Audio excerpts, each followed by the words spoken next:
And we're back. This is the FF Face-Off. I'm your host, Anthony Cervino. Follow me on Twitter at The Real NFL Guru. Follow the show at the FF Face-Off. We can be found at all the top social media and podcast platforms. Today, we're going to take a look at my top 5 rookie running backs you should be stashing in your Dynasty fantasy football leagues. Let's get right into it. We're going to start with Deuce Vaughn. FF Face-Off ADP 34. He is currently the RB3, maybe RB4 on the Dallas depth chart, depending on how they value one Ronald Jones. There is a path for Deuce Vaughn to open up the 2023 regular season as the complimentary back to Tony Pollard. No, it has nothing to do with nepotism because his father is one of the scouts on the Dallas Cowboys. It has to do with Deuce Vaughn is a pretty good running back despite being a 6th-round pick. Now, he's a little bit undersized at 5'5", 179. He's comp to one Darren Sproles, who was a 5'6", pass-catching back who ended up playing in the NFL for 15 pretty damn good seasons, notably as a special teamer and a specialist pass catcher out of the backfield. Now, Vaughn was hyper-productive in college, so he is more than capable of carving out a role similar to Darren Sproles in the NFL. If we take a look at his final 2 years at Kansas State, he had 2,962 rushing yards with 27 rushing touchdowns while adding another 91 receptions for 846 yards and 7 touchdowns as a receiver out of the backfield.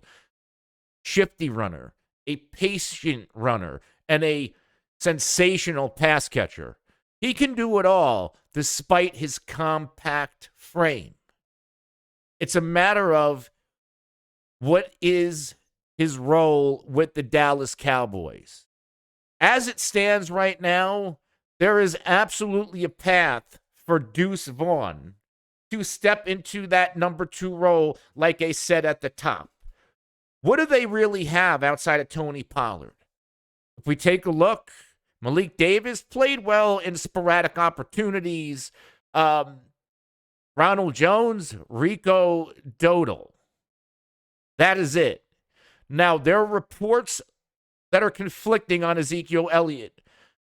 A week or two ago, there's a chance he can come back. There was a report that came out today before I filmed this saying that Zeke is unlikely to return to Dallas. He has other places to go. Just because there's no Zeke, and believe me, reports are reports. There's always a chance Zeke comes back. But let's say Zeke doesn't come back. There's guys like Leonard Fournette and Kareem Hunt on the open market that Dallas could always sign. That's a disclaimer. But if Dallas opens the regular season with this current depth chart, you can absolutely lock it up that we see Deuce Vaughn as the number 2 running back on the Dallas Cowboys. Let's go to my next running back we should be stashing in your dynasty leagues, and that is Sean Tucker. I loved Sean Tucker going into the NFL draft. He went undrafted, and he went undrafted because of a medical heart condition. We know that Tyjae Spears also has a knee condition, a severe knee condition. However, that didn't come out until he was already drafted by the Titans. Unfortunately for Tucker, this came out beforehand, making him undraftable because with a guy like this, if this condition acts up, he's never going to play down in the NFL. Or if he does, we don't know how long he's going to go, which is why he's really not going high in dynasty drafts. Sean Tucker's ADP at the FF Face-Off is 42. If you look at the current depth chart for the Tampa Bay Buccaneers, outside of Rachaad White, who, let me tell you, he's a friend of the show. Rachaad White was on this program during the Mental Health Podathon. He's a competitor. He's fiery. He wants to put the best version of himself on a football field. Was he a little bit overrated last year? When you look at his efficiency, absolutely. Is there room for improvement? Absolutely. Can you make the case that if Sean Tucker's heart wasn't an issue, that Sean Tucker's the best running back on the Tampa Bay Buccaneers today? Absolutely. Sean Tucker is number 5 on the depth chart right now, behind White, who we just said might be a little bit overrated and inefficient. Chase Edmonds couldn't make the Dolphins, didn't do anything with Denver last year. He's a joke. He might not make this team either. Deshaun Vaughn, we know what he is. Special teamer, spot, snap guy. Patrick Laird, remember him from Miami? He's in Tampa Bay now. There's a path, to say the least, for Sean Tucker to open the year as a number 2 running back in Tampa Bay. And if all goes well with his health, there's a path for Sean Tucker to take the job of Rachaad White. And right now, Sean Tucker's absolutely free in your dynasty drafts. He's going to see the field if he opens the year as the RB2. And barring injury to Rachaad White, he's going to be the RB2 if he makes it that high in the depth chart. Speaking of, and I'm talking about Sean Tucker. But it would take a couple of games in for Rachaad White to be passed by Tucker if it even happened. Now, there's a downside. There's a big-time downside. And the big-time downside is when you look at undrafted free agents, for every Arian Foster, there's also Philip Lindsay. And what's the difference? Arian Foster had a couple of really prolific seasons in the NFL. Philip Lindsay was pretty good. Pretty good for a year or two. Now he's out of the league. He's in the XFL, I believe, right now. Same could be said about James Robinson, one of my favorite guys. Outstanding for the first year, took a step back the second year, third year, coming off the injury, bounces from teams, healthy scratch down the stretch for the New York Jets, now with the New England Patriots, and there's rumors that he might not make that roster per early depth chart projections from beat writers. So there's a wide range of outcomes for undrafted free agents. The good thing for Sean Tucker, he's somewhat of an outlier undrafted free agent because he did not go undrafted because of his talent. He went undrafted for a medical issue, which means if that somehow gets under control, you could be stashing a number 1 running back on a team that's going to be running the hell out of the football, at least for this season, with a guy named Baker Mayfield under center. Absolutely love the value of Sean Tucker. Let's go to another stash, and that is Eric Gray. Eric Gray, pretty good running back. 5th round draft capital. The running back landing spot isn't great behind Saquon Barkley. Now, what do we know about Saquon Barkley? He's prolific. He's elite. He's generational. He also suffers from the injury bug here and there, which makes Eric Gray very intriguing from a dynasty football point of view, because the rest of that Giants depth chart, should Saquon Barkley miss time for injury, we're looking at Matt Breida, Gary Brightwell, and Deshaun Corbin. Let's pencil Eric Gray in right now, who's the RB3 on the depth chart at our lads. We might as well, barring a complete faceplant, pencil him in as the number 2 back on this football team come week 1. Let's pencil Eric Gray in as the primary handcuff to Saquon Barkley. Eric Gray, he can do a little bit of everything. He had 99 receptions, 827 receiving yards, and 5 touchdowns during his college career at 2 different schools, Tennessee and Oklahoma. Pretty good hands. He can run routes. He's a passing down back who can also work it in between the tackles. in his career at Oklahoma, 1,366 rushing yards with 11 rushing touchdowns. That was last season alone.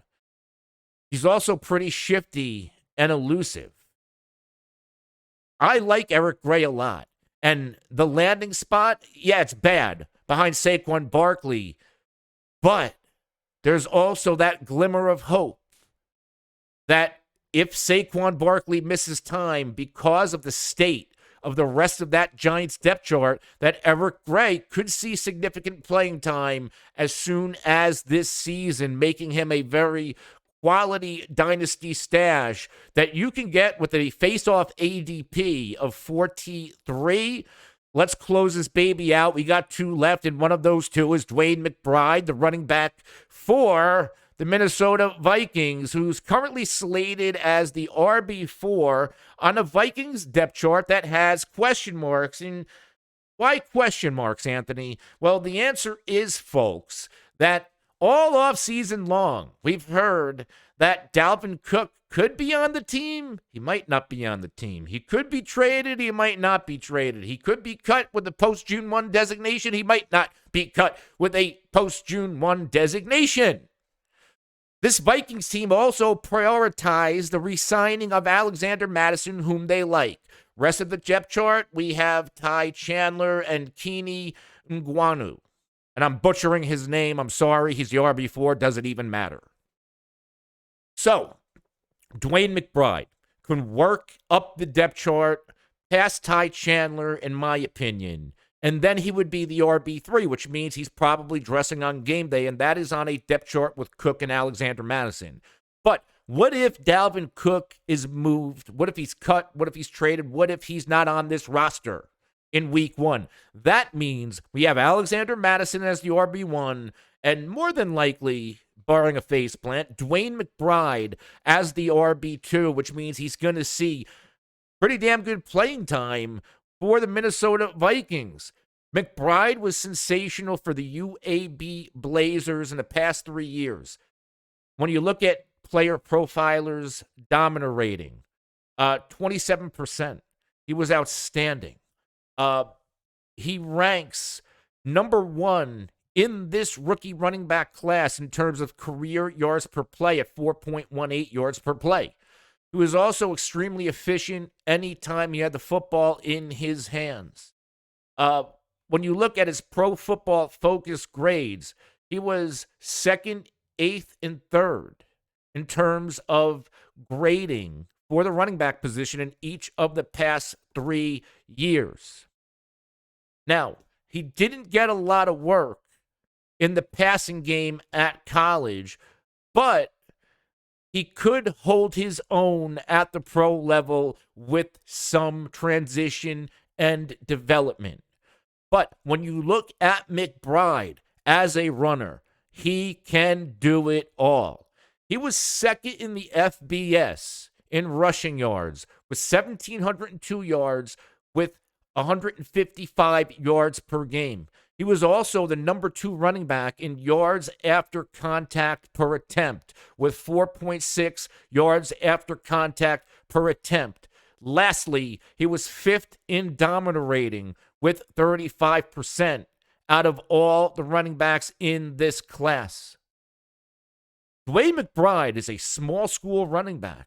He's 5'10", 209. And he's really damn good at football. And right now, there is a path for playing time on the Minnesota Vikings, especially if Dalvin Cook is not on the roster in 2023. But hear me out. Let's say Dalvin Cook does play on the Vikings this year. He's not coming back in 2024, which means McBride, if he works out, could be the number 2 back behind Mattison next season. He could be starting for the Vikings next season in 2024. He is absolutely worth drafting at his current face-off ADP of 41. He's free, folks, and there's a path to production almost immediately or as soon as 2024. Let's close this baby out with my final running back stash, and that's my guy, Israel Abanikanda, whose landing spot on paper doesn't look great. In reality, it's not that bad. Face-off ADP of 31, so he's the most expensive of the 5 running backs we're talking about today. He's slated as the RB4 on the New York Jets depth chart, and we know who the number 1 guy is. The number 1 guy on the Jets depth chart is somebody named Breece Hall. I don't know, some slouch who could have won Offensive Rookie of the Year if he didn't get hurt. We also have Zonovan Knight. Looked okay, came on strong last year, but kind of faded away in big spots. Michael Carter, primary passing down back at best, and Travis Dye, who is slated as the RB5, probably not going to make the roster. Can we make the case that Israel Abanikanda suits up on game days? And, obviously Michael Carter is going to be here. Obviously Breece is going to be here. But is Israel Abanikanda a better running back than Zonovan Knight? And I like Zonovan Knight. I'll probably say yes to this because Israel Abanikanda is pretty damn good at playing football, really good at Pitt. He broke out last season in the Pittsburgh backfield for 1,431 yards and 20 touchdowns, 6 yards per carry. He's sturdy. He's 5'10", 216 pounds with 4.5 speed. He has outstanding burst and outstanding vision and really deceptively quick feet. He's kind of light, right? He doesn't run with a lot of power. So I don't know how good he's going to be in short yardage situations and at the goal line. And he doesn't catch the ball necessarily well, and a lot of it probably has to do with inexperience. But as far as the in-between the tackle talent of Israel Abanikanda, I think there's a role for him on this New York Jets football team. Breece Hall can do it all. We know Michael Carter's a better pass catcher than a runner, and Israel Abanikanda is a better runner than a pass catcher. So there's your top 3 on the depth chart going into week 1. As long as Israel Abanikanda does his job in transitions, he should overtake Zonovan Bam Knight for that primary complement spot to Breece Hall. Breece Hall's coming off the injury, which means there's always a concern of re-injury, which means if Israel Abanikanda emerges as that primary complement, and if Breece Hall, knock on wood, goes down again, Israel Abanikanda, hey, there's a path for this kid to start in 2023. Unlikely, but there's a path. And there's certainly a path for Israel Abanikanda to be the de facto number 2 running back and primary handcuff to Breece Hall for years to come by himself, starting in 2024, assuming Michael Carter is no longer with this team after this season, because he's going to be due for a contract pretty soon. All right, guys, this was another phenomenal show. We're going to be coming out with videos like this all off season long. It's the first year we've done this on the FF Faceoff where we prioritized content like this. We're also going to be coming to you live as much as we can, as much as we do, usually 3 times a week, to answer your questions, break down the news, and react to whatever's going on in the NFL from an NFL betting and fantasy point of view. Until next time, subscribe, hit the alert icon so you can be notified anytime I am live to answer your questions or drop content like this. Hit the like button if there's anything you liked in this video. It helps us reach more of you. Comment. If you comment, I'll comment back. Interacting with everybody is my favorite part of this job. Until next time, I'm Anthony Cervino. This is the FF Faceoff. We'll see you later.